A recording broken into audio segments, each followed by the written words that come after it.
Boa noite! Ai, gente, que alegria! Começando, depois de um tempão sem fazer live aqui no perfil. Começando a primeira live desse novo quadro, que é o Momento Vada. Para quem, não sei se você já ouviu falar essa expressão, mas eu falo muito disso aqui, que nada mais é Vada para os íntimos, né? Nada mais é do que visão além do alcance. A Ari, minha querida convidada de hoje, já entrou. Ari, já eu te chamo. Vou só explicar para as pessoas aqui o que é esse momento Vada, né? Só para as pessoas já irem sabendo. Se você vai assistir essa live depois, então fique sabendo o que a gente vai falar aqui hoje. O momento Vada, como eu falei, é um quadro que eu vou trazer uma vez por semana, sempre quarta-feira, 20h20, 8h20 da noite. Eu vou sempre trazer alguém especial para falar sobre algum assunto importante, né, e relacionado à educação dos filhos e vida em família, sempre com esse viés da visão além do alcance. E aí, no decorrer da semana, você vai entender como é que isso vai funcionar. Mas saiba que, com certeza, vai contribuir muito para a tua vida. E aí, na conversa de hoje, eu tive a honra, né, vou ter a honra de ter a Ariela Wanner, do Caminho do Meio, que é uma queridona, que é uma pessoa que eu tive o prazer de conhecer pela internet, a gente interage bastante e eu aprendi a admirá-la como pessoa, não só como profissional. Ela faz um trabalho incrível, ajudando mães, pais, famílias, mas também professores, né? Todas as pessoas que querem se relacionar respeitosamente com crianças. Então ela faz muito esse trabalho, principalmente com famílias. E ela tem também um perfil, gente, que se você não conhece o perfil da Ariela ainda, o perfil dela é lindo, não só pela beleza dos posts, mas pela mensagem que ela traz também em cada post que ela faz com todo carinho e dedicação. Então é realmente um prazer e uma honra ter a Ariela aqui comigo. E a gente vai falar hoje, aproveitando o tema do perfil dela, a gente vai falar sobre a importância dessa visão além do alcance, para a gente achar um caminho do meio na educação dos filhos e na vida em família. E aí, gente, enquanto eu chamo a Ariela aqui para entrar ao vivo comigo, aproveita e quem tá aqui já vai compartilhando essa live, né, gente? Ajuda a gente a levar essa mensagem para um número cada vez maior de pessoas. Então, enquanto isso, eu vou chamando a Ariela aqui para entrar comigo.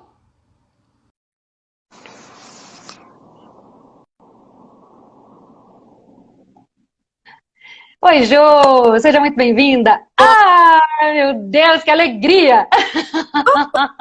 Já meti um filtro porque eu tô assim, só o pó. Ah, imagino, o dia foi puxado por aí, né? Foi. Ai, Ai, Ari, tô iniciando esse quadro, vai ser tão lindo, tão lindo. Tô amando. que honra ter você aqui. Você sabe o quanto eu queria que você fosse a primeira, né? Acho que por toda a mensagem que você traz, que é muito alinhada com a mensagem que eu trago também. E a gente tem essa interação fora também, né? Do Instagram e tudo mais. Você sabe o quanto que eu admiro o teu trabalho. Então, gratidão. Foi difícil pra gente conciliar as agendas, mas então, assim, eu tô duplamente, triplamente grata por essa oportunidade da gente estar começando esse quadro e com você aqui. Isso. Eu amo os nossos encontros fora do Insta, acho que a gente combina muito as nossas ideias. Eu admiro você muito demais, assim, como amiga, como profissional, como pessoa, enfim, vai ser um sucesso. Tô feliz de estar aqui. Ai, gratidão, Ari. Olha só, não sei se você ouviu aí, eu estava falando da visão além do alcance, né? E aí, antes da gente entrar no assunto, eu já tinha te explicado, mas vou explicar para quem está aqui. Lembrando, gente, você que está entrando, clica no aviãozinho, compartilha essa live, porque a gente precisa da ajuda de vocês. É chato ficar pedindo, mas é o que acontece. E a gente precisa da ajuda de vocês para fazer essa mensagem chegar em cada vez mais famílias. Então, ajuda a gente, porque vai fazer diferença na vida dessas famílias e dessas crianças, principalmente. Mas, lembrando, o Momento Vada, que é esse quadro, ele é rápido, então a gente não vai ficar de enrolação, a gente vai direto no ponto, né? E aí a proposta é que sejam 30 minutinhos de live, já contando a partir de agora. Então, só como é a primeira, vou explicar aqui rapidamente, né, para quem está chegando aqui, a questão da visão além do alcance, Ari. O que é essa visão além do alcance, né? Ela tem basicamente duas vertentes.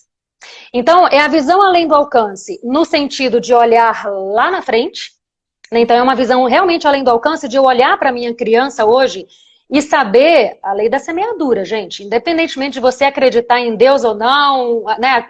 A lei da semeadura, ela é natural. Você planta uma maçã, uma semente de maçã, o que vai dar naquele pé? Maçã. Não tem como você plantar uma sementinha de tomate e nascer laranja. Né? Então, assim, o que eu estou colhendo, o que eu estou plantando hoje é o que eu vou colher lá na frente. Na relação com os meus filhos, na minha vida em família, na minha relação conjugal. E eu falo muito da visão além do alcance voltado para a educação dos filhos e para a vida em família, mas serve para tudo na vida. Para minha vida, eu, Laura, pessoa, mulher, ser humano, é importante eu ter uma visão além do alcance também, né? Para eu saber o que eu quero para minha vida lá no futuro. Quantas mães, né? Oi? Pra tu nortear a tua vida, né? Sim, sim. Quantas mães dão tudo pelos filhos e chega lá na frente, na idade idosa, na velhice, e vê que se deixou de lado. Então é importante eu ter isso também, porque o me cuidar é primordial. E quantas pessoas a gente vê hoje olhando assim para né, pessoas mais idosas, enfim, e olham para trás, veem que se doaram imensamente para outras pessoas, e aí fala assim, ah, aquela pessoa é uma ingrata, aquela pessoa não deu valor, aquela pessoa. Porque é como se aquela pessoa tivesse uma dívida contigo. Mas quanto vale a tua vida? Como que ela vai pagar essa dívida? Como que isso vai acontecer? É algo impagável, entende? Então, tu não pode parar de viver a tua vida em prol do outro, porque ele nunca vai conseguir corresponder isso de volta, nunca. E também não é papel dele fazer essa correspondência, né?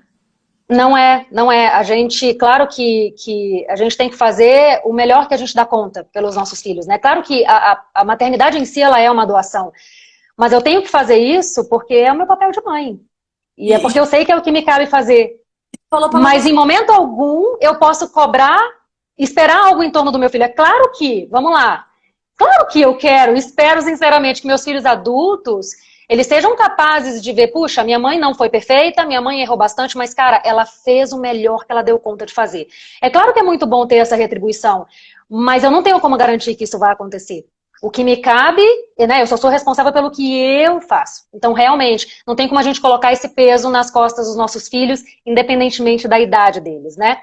E aí, só para completar, então, a segunda vertente da visão além do alcance é no sentido de ter uma lupa mesmo, uma visão raio-x, sabe? Você olhar para além do que está acontecendo, né? Uma analogia que a gente sempre faz muito e que isso serve para várias situações da maternidade, da vida em família, é a questão do comportamento. Todo comportamento é comunicação. Mesmo os considerados comportamentos bons, os comportamentos ruins, ele é só a ponta do iceberg. Né? Mas ele tem todo um contexto ali por trás que na maioria das vezes a gente não está vendo. Então a visão além do alcance é nesse sentido de eu olhar para além. Meu filho está fazendo birra? Tá, eu não olho, sabe, a birra é só a ponta de toda a questão. Eu tenho que olhar além da birra. O que aquele comportamento está querendo me mostrar? Então é nesse sentido a visão além do alcance. E aí, Ari, eu jogo para você a pergunta. Como é que a gente pode, na tua opinião, como é que a gente pode usar, né, qual é a importância dessa visão além do alcance para a gente achar um caminho no meio na educação dos filhos, na vida em família de um modo geral? Eu acredito que olhar as crianças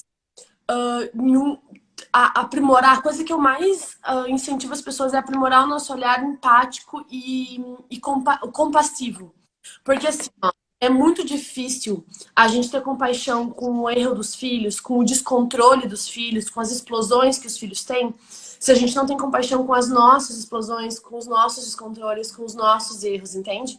Então, é muito, muito, muito, muito difícil a gente conseguir olhar além do alcance e compreender que aquela criança é mais do que aquele comportamento, né? Ela não é aquele comportamento, ela está naquele momento se comunicando daquela forma, mas eu não reduzo ela àquele comportamento, porque é difícil fazer isso com o outro, porque eu muitas vezes me reduzo ao meu comportamento, entende? Eu digo, eu não consigo...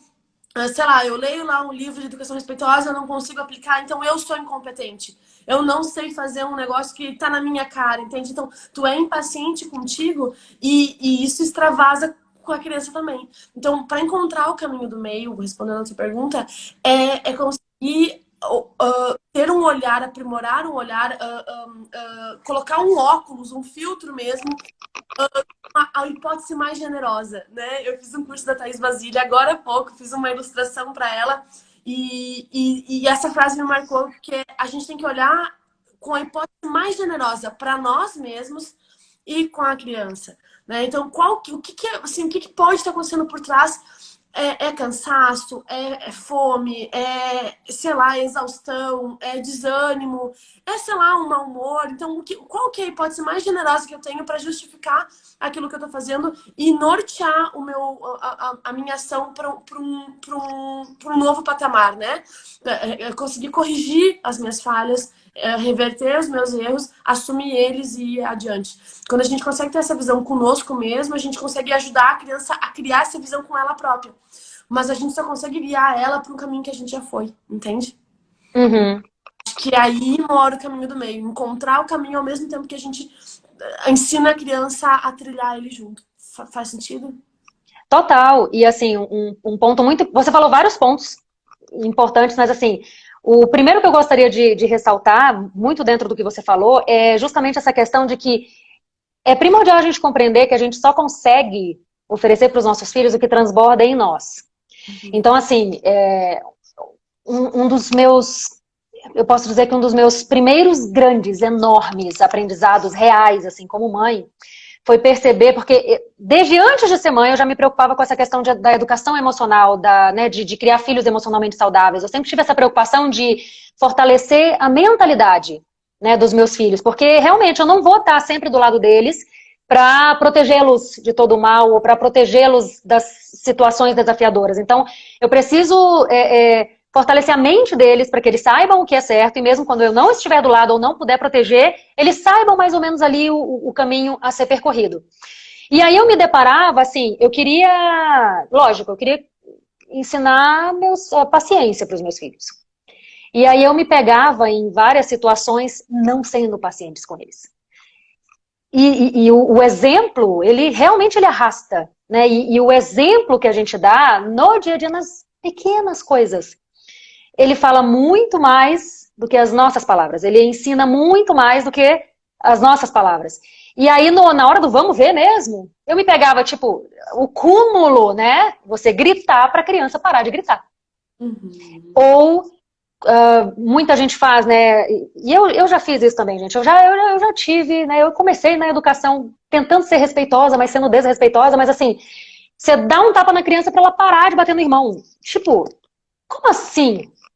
Aí você pode bater em mim e eu não posso bater no irmão, né? Então, assim, ali eu percebi, peraí, eu vou ter que começar a nutrir em mim a paciência para eu poder ensinar o meu filho a ser paciente também. E respeitando o tempo dele. Não é porque eu vou ser paciente numa determinada... Ai, gente, tava muito bom o papo. E eu caí, ou foi a Ari, eu não sei. Só sei que eu tive que encerrar a live porque não voltava de jeito nenhum. Vamos ver se a Ari entra aqui de novo. E depois eu vejo como é que eu faço lá. Ou a gente deixa parte 1 e parte 2. Vamos ver como é que vai ser. Ari, já vou te chamar direto, tá? Pra gente não perder tempo. Oi, Júlio! Oi, Adajane! Sejam muito bem-vindos. Peraí, cadê a Ari? Tá aqui? Ah, tá. Vamos lá.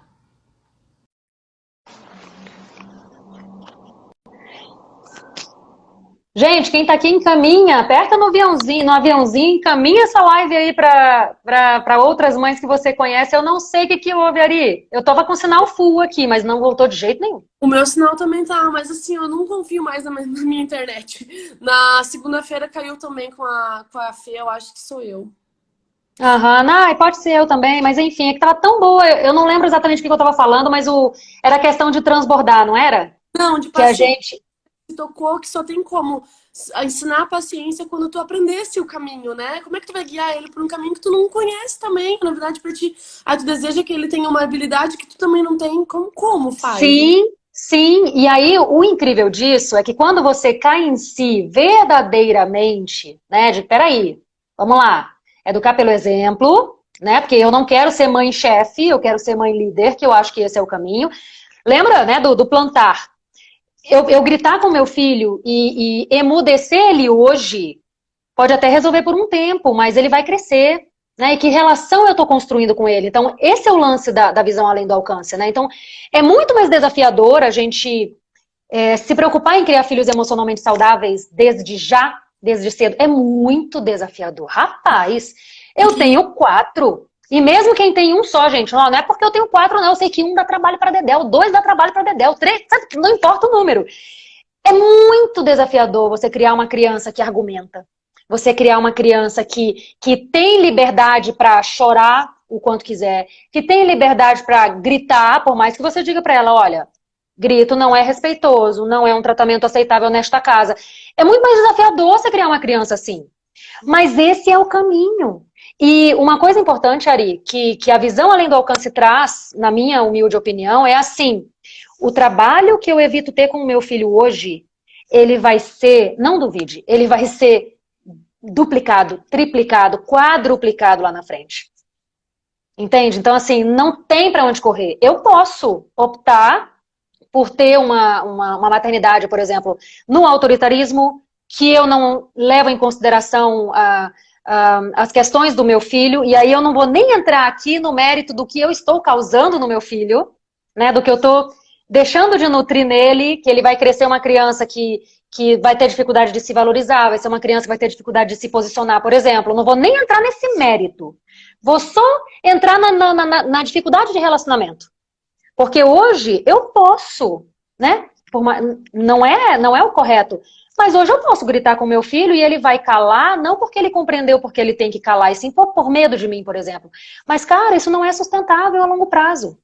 Então aí a gente vê na questão do plantio, né? Que relacionamento eu tô plantando com meu filho? Porque eu vou colher isso lá na frente, cara. Querendo ou não, eu vou colher lá na frente o relacionamento que eu tô cultivando com meu filho. Então, eu, Laura, não só pela minha experiência, mas por tudo que eu estudo, por tudo que a gente estuda, né, Ari? Sim. Eu quero um relacionamento de conexão com os meus filhos, sabe? Desde já. E eu não tô aqui pra tosá-los, pra podá-los. Eu me vejo como uma jardineira. Não sei se você conhece essa... tem uma história, né, do jardineiro, e eu acho ela incrível porque é isso. O jardineiro respeita a planta que ele tem. Ele não reclama que o girassol é girassol e não é, sei lá, margarida. Ele cuida do girassol, sabe? Ele ajuda o girassol a florescer da melhor maneira possível. E é esse o papel que nos cabe como pais, né? E entender que o girassol precisa de coisas diferentes da margarida para viver, né? Então, a gente tem que começar a olhar além do alcance para perceber as raízes, como fixar essas raízes, como fazer com que elas brotem da melhor forma possível, dando aquilo que ela precisa para viver, entende?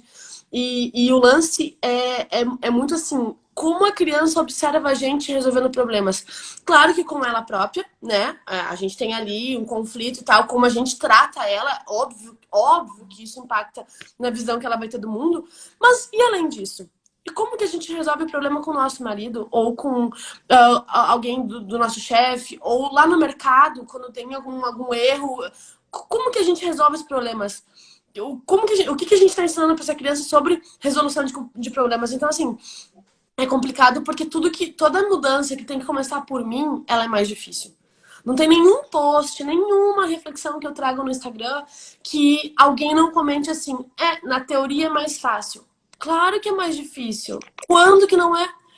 Me diz, o quê? Qualquer faculdade, sentar na faculdade e ler sobre lei é mais fácil que advogar, não é? Uhum. É mais fácil que a prática. E lidar com todos os desafios e as nuances, né? Usando esse teu exemplo da advocacia, isso serve para qualquer exemplo, né? Qualquer profissão e qualquer família. Em qualquer relacionamento, né? Então, eu te dar um conselho é muito mais fácil do que eu viver ele. Eu não tô dizendo que é. A gente não tá botando numa escala de fácil e difícil. A gente tá botando numa escala de escolhas. Tu pode escolher o caminho que é mais longo, mas que vocês criam uma possibilidade, uma atmosfera que vai favorecer a harmonia da tua família e que muito possivelmente ela vai chegar unida nesse destino, do que escolher um caminho que é mais curto agora, é mais faz, eu tô mandando, não discute e tal, que tu vai criando um abismo devagarinho. Tu vai criando um abismo. E, cara, eu busquei na educação respeitosa as respostas para os meus próprios dramas internos. O abismo que eu sinto na relação que eu tenho com a minha própria família, com os meus próprios irmãos, com a minha própria mãe. Quando eu casei, eu pensei, cara, todo mundo falava quando vai vir os filhos. E eu pensava, cara, como que eu vou repetir a história que eu vivi? Isso não é justo com ninguém. Então eu preciso encontrar soluções e eu estudo há muitos anos, antes mesmo de ter a criança, porque eu preciso curar dentro de mim o que foi ferido para conseguir então construir a vida que eu quero construir, para daí então trazer sabe, uma outra vida para mim. Enfim, é um papo meio filosófico, mas eu acho que mesmo que a gente não tenha pensado nisso antes, né? Muitas vezes a criança aparece muito antes dessa reflexão surgir e ainda assim a gente não pode esquecer dela, sabe? Porque é só refletindo sobre os nossos atos que a gente pode mudar o nosso automático. Se a gente não refletir sobre como que a gente está agindo, a gente só vai replicar o que a gente viveu. Só vai replicar. Sim. O nosso automático é o que a gente viveu. E eu só consigo mudar a rota dessa escolha, desse caminho, quando eu reflito sobre isso e escolho agir diferente, apesar de ser difícil. E eu sempre respondo, quando alguém comenta no meu post lá, esse é o caminho, mas é difícil. Eu sempre respondo uma resposta padrão. É difícil mesmo, mas nós somos capazes de fazer coisas difíceis. Nós vencemos. Não, e tem mais um ponto também, Ari. Ter uma família desequilibrada, ter um relacionamento totalmente desconexo com o filho, com o marido, né, com todo mundo, isso também é difícil. Uhum. Porque todos nós, seres humanos, a gente precisa, né? A gente tem a necessidade de pertencimento, a gente tem a necessidade de se conectar com outras pessoas. Então, assim, é difícil também. Você viver numa vida e numa casa que é briga o tempo inteiro, que ninguém se compreende, que ninguém tem um olhar empático com ninguém, cara, isso é difícil pra dedéu. Então, assim, escolha o seu difícil, sabe? Eu prefiro 1000 vezes, até porque, por mais desafiador que seja, não é porque a gente estuda, não é porque a gente pratica, não é porque a gente ajuda outras pessoas, não é porque a gente tá sempre tentando melhorar todo dia, que é fácil, que deixa de ser desafiador. Cara, é praticamente um leão por dia, sabe? Mas assim, aí a gente entra na questão de ser consciente e intencional, Uhum. que eu também falo muito, porque é isso. Eu sei que por mais desafiador que seja, esse é a escolha que eu tô fazendo. Porque vai ser difícil do mesmo jeito. E ainda assim, Laura, eu acho muito... Não vou dizer nem mais fácil, menos difícil, não sei qual seria o termo aqui, mas por mais desafiador que seja criar, né, tentar ter essa educação respeitosa com os filhos, ainda assim eu acho mais fácil do que viver na base do grito. E eu falo por experiência própria, porque lá atrás, né, quando eu dei a chave, falei, cara, não dá pra continuar desse jeito, eu lembro direitinho quando foi, quando meu segundo filho nasceu, né, que chegou num ponto, assim, tipo, eu gritava, era normal gritar, né, eu não tinha mais recursos dentro de mim. E aí porque o grito não faz bem pra criança e não faz bem pra gente, grito não faz bem pra ninguém. A neurociência já explica isso, né, ela dá uma descarga de adrenalina, mesmo que seja você que grita, você fica com um estresse acumulado ali no corpo, então não faz bem. E aí eu cheguei num ponto que eu falei, cara, ou eu mudo ou eu vou surtar. E ainda vou surtar meus filhos juntos. Sabe? Então, assim, não era fácil viver daquele jeito. Não é fácil hoje. Né? Que eu tenho por isso que eu falo que eu sou mãe 4 vezes, porque não tem essa. Você é mãe de 4 filhos e, usando a metáfora ali do jardineiro, eu tenho uma margarida em casa, eu tenho um girassol. Eles, né, mesmo sendo filhos do mesmo pai e da mesma mãe, eles são totalmente diferentes. E lembrando que a mim não cabe podá-los, eu não posso virar para um e falar, poxa, por que você não é girassol igual ao seu irmão? Por que você não é margarida igual a sua irmã? Eu não posso fazer isso. Que eles têm essências diferentes. E o nosso papel como mãe, como pai, é também ter esse olhar atento e empático, respeitando a essência dos nossos filhos. Uhum. Né? Então, assim, isso também é a visão além do alcance, né? Porque você percebe que eles têm essências diferentes, e aqui eu tô falando dos meus, mas isso é qualquer criança. E, por exemplo, eu tenho você sabe disso que a gente conversa bastante, eu tenho uma criança que ela... pensa numa pessoinha comunicativa. Pensa numa pessoinha, ela faz amizade com todo mundo. Ela fala com todo mundo, sabe? É desafiador. Pra mim, inclusive.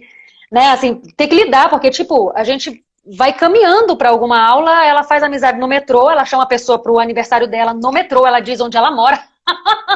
Essa criança fala, né? E aí, se a gente não tá, se a gente não é consciente e intencional nessa preocupação de respeitar a essência da criança, a gente rotula. Aí a gente fala, né? Que eu falaria lá, a Laura de não sei quantos anos atrás, se tivesse essa criança como filha, a Laura lá daquele tempo falaria, pô, para de ser tagarela, pelo amor, para de falar. Mas, cara, isso é uma habilidade linda. O que me cabe como mãe? Ajudá-la a desenvolver essa habilidade.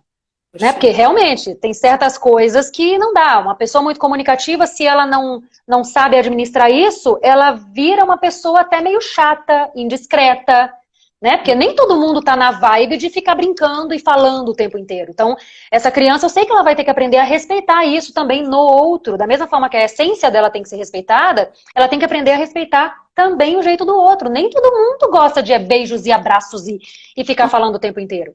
Então, o nosso papel é esse, assim, não tenho, hoje, nesse momento, não tenho metáfora melhor do que ser jardineiro dos nossos filhos, literalmente, né? É perfeito, respeitar a essência deles e fazer com que eles sejam o melhor que eles podem. Assim como nós precisamos ser o melhor que nós podemos, a gente precisa ajudar que eles sejam também. E confiar na benevolência das crianças, entende? Eu acho que as pessoas pensam assim, o fulaninho sabia que não podia fazer e fez mesmo assim. Tá, ok, mas por que ele fez mesmo assim? O que ele está precisando comunicar? Será que ele precisa será que é dessa forma que ele se sente visto? Será que é dessa forma que ele resolveu o problema dele? Será que o que ele estava pensando? O que ele estava sentindo? Então, de novo, pensar na hipótese mais generosa, pensar, né, no que essa criança, de todas as possibilidades de ações que ela poderia fazer, ela escolheu agir dessa forma. Foi a melhor das opções que ela teve, que passou pela cabeça dela, foi a melhor das opções foi essa. Ela não escolheu a pior opção porque ela quis te incomodar, ou ela quis incomodar, ou quis estragar o vaso. Não, ela agiu da melhor forma que ela conseguiu agir. Assim como nós erramos muitas vezes, metemos os pés pelas mãos, mas no momento da ação a gente estava achando que estava tendo uma boa ideia e não estava. E aí a gente olha para a criança e faz ela se sentir mal, e faz ela pensar que ela é inadequada, e faz ela, enfim, sabe? Piora a situação, achando que assim a gente vai estimular ela de melhor. Como que isso? Como que convenceram as pessoas a fazer isso? Como que convenceram as pessoas que era esse o caminho? Retalhar a criança. Porque é exatamente o contrário, né? Todo mundo age melhor quando se sente melhor. E isso não vale só para as crianças, vale para os adultos também. É só a gente olhar pra gente. Eu falei isso, acho que ontem, com uma mãe da mentoria, porque ela falou assim, que a mentoria estava sendo muito maravilhosa, que ela tinha mudado muito dentro dela e tal, né? E que o desafio dela agora era trazer o marido dela para esse mundo. E aí eu falei assim, porque ele isso, porque ele aquilo. Daí ela me contou vários momentos que ele, né, tá mais pendendo pra educação autoritária. Daí eu falei assim, você já conversou com ele? Já converso, mas não dá certo. Eu falei, tá, mas como tu conversou com ele? Porque se tu chegar pra ele contando exatamente como tu me contou, ele vai ficar na defensiva e ele vai tentar achar argumentos pra te convencer que tu tá errada. Por quê? Porque ele não vai agir melhor se sentindo pior. Ele vai querer virar o jogo, entendeu? Então, quem sabe tu começa a conversa diferente. Começa a conversa dos pontos que naquela semana tu viu que ele se sobressaiu. Poxa, amor, olha, naquele dia no almoço, o antigo tu teria gritado, mas você, nesse almoço, ajudou ele a secar o suco. Eu tô muito orgulhosa de quem tu é hoje. Do passo que tu conseguiu dar, enfim. De repente, se tu fizer ele olhar tendo orgulho dele próprio, ele se estimule a mudar cada vez um pouquinho mais. Ao invés de ao contrário. E ela, Ariela, nossa, eu não tinha pensado nisso. A gente faz isso todo o tempo todo com a criança, mas esquece de fazer com o marido. Eu falei, então, a gente só age melhor quando a gente se sente melhor. A premissa Sim. E tu sabe, só aproveitando que você falou, a gente já vai ter que encerrar para manter nossa live curtinha, mas assim, aproveitando isso, você sabe que tem até uma estatística, né? É linha de Losada, se eu não me engano, o nome. Foi um experimento mesmo que um pesquisador fez com relação a isso, né? De quando você quer criticar alguém, aí ele fez todas as variações. Não sei se você já ouviu falar disso, mas assim, se você... Aí resumindo, né, para não prolongar, mas ele chegou à conclusão nesse estudo que para você ter uma resposta positiva quando precisa criticar alguém, antes você tem que fazer 5 ou 6, se eu não me engano, são 6 intervenções positivas para cada crítica. Porque assim você consegue ter uma resposta positiva da pessoa. E aí tá dentro disso, né? Porque se você só critica, massacra, cara, quando você chega, a pessoa já não quer mais nem ouvir. Ela já internamente ela fecha o ouvido. Né? Então, assim, você precisa fazer 6 intervenções positivas. E aí, de intervenções, no caso desse estudo, não é só palavras. É, por exemplo, você passar, no caso do marido, passou do lado do marido, dá um toquinho no ombro carinhoso. Então, isso é contado como uma intervenção. Né? E aí, pode ser um elogio, aí é contado como uma segunda intervenção. Só depois das 6, aí você chega falando o que você quer falar, não no sentido de crítica, mas falando o ponto negativo, vamos dizer assim, né? Aí você tem mais chance de progresso, já fica a dica aqui, então. Mas só pra gente encerrar, Ari, eu acho que uma coisa que ajuda muito na visão além do alcance, que eu acho que é fundamental, a gente realmente precisa estudar para lidar melhor com as crianças. Em que sentido? Muitas vezes, os comportamentos que a gente reclama dos nossos filhos nada mais são do que comportamentos naturais da idade. Então, quando a gente entende minimamente do que não é normal a palavra que eu quero falar, mas até saudável, né, naquela idade, naquela fase do desenvolvimento, porque tem certos comportamentos que eles fazem parte do desenvolvimento e eles têm a sua importância, por mais desafiador que eles sejam. Então, quando a gente sabe disso, a gente consegue alinhar a nossa expectativa, e só de alinhar a nossa expectativa, a gente já consegue lidar melhor com isso. Sabe assim, no meu caso, ó, cara, birra. Eu transformei a minha forma de lidar com a birra dos meus filhos, né, na época que eles faziam birra, hoje só tem a minha mais nova, que ainda tá nessa fase, quando eu compreendi. Gente, assim, ó, birra é um processo neurológico. Parece que abriu um clarão na minha mente de tipo, meu filho não faz birra pra me envergonhar no meio da rua. A birra é um pedido de ajuda. Quando eu girei essa chave, não é sacrifício compreender a birra das minhas crianças, entende? Porque eu olho não como uma afronta, não como tá fazendo de propósito. Não, essa criança tá me pedindo ajuda. Então você muda, percebe? E aí é informação, é você saber minimamente o que se espera de cada etapa do desenvolvimento, concorda? Plenamente, plenamente. Muda tudo, o conhecimento muda tudo. A informação, quando tu tem ela, tu consegue virar chaves e ajudar a criança a passar por aquele momento. Porque tu acha que a criança que tá berrando, gritando, se jogando no chão, ela tá feliz? Você acha que de novo, ela teria várias coisas pra agir. E ela escolheu aquela ali porque ela é maldosa? Maquiavelicamente. Gente, não faz nem sentido, não faz nem sentido. Assim como nós, a criança também tá agindo o tempo todo a melhor forma que ela pode. E ela não tá conseguindo fazer diferente daquilo. Como que eu posso ajudar a ela a atravessar por esse sentimento e depois criar novos recursos para que ela consiga agir diferente ao longo do tempo? É um processo, né? E respeitar esse processo, igualzinho a tua metáfora da jardineira. Quando tu tem uma sementinha embaixo da terra, tu molha a sementinha, ela não cresce na hora. Ela não cresce naquele dia. Tu molha ela de novo. Molha ela um mês. Tu não vê nada, a terra ela tá lá embaixo ainda. Só que se tu parar de molhar, aí que não nasce. Então, sim. O processo é molhar, meses a fio pra sair um brotinho lá de dentro. Se tu não continuar molhando, se tu desistir no meio do caminho, tu nunca vai ver aquilo que tu deseja ver, aquela habilidade que tu deseja que ela tenha. Então, é uma construção. Qualquer habilidade é uma construção. Não tem como a criança sair correndo se ela não sabe engatinhar ainda. Saca? Ela precisa engatinhar, ela precisa levantar, ela precisa cair, ela precisa andar, ela precisa se desequilibrar. Ninguém briga com uma criança quando ela cai, quando ela tá aprendendo a andar. Por que a gente briga com a criança quando ela faz birra se ela tá aprendendo habilidades sociais? Você entende? É um processo que a gente tem que colaborar, ajudar. E não atrapalhar, né? É, com certeza. Ai, Ari, olha, eu continuaria mais um tempão aqui falando com você, mas infelizmente não dá, né?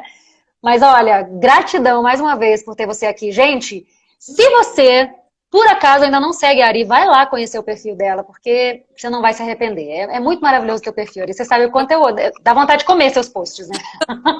Isso mesmo, cara. Eu amo a tua forma de ver o mundo. trazer isso no teu perfil é incrível. Eu amo paixão, recomendo super que vocês vão conhecer o trabalho da Laurinha, querida. Sigamos juntas, Ari. Sigamos juntas, dando a nossa contribuição e sendo a mudança que a gente quer ver no mundo, né? A gente chega lá, de pouquinho em pouquinho. Aham, mudando um pouquinho, de pouquinho. Sim.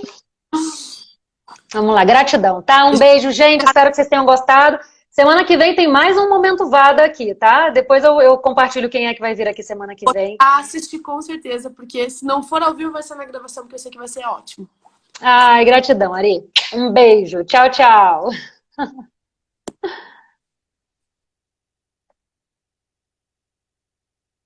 Tchau, tchau, gente. Até semana que vem. Vai ficar gravado para quem não assistiu desde o início, tá? Um beijo. Tchau, tchau.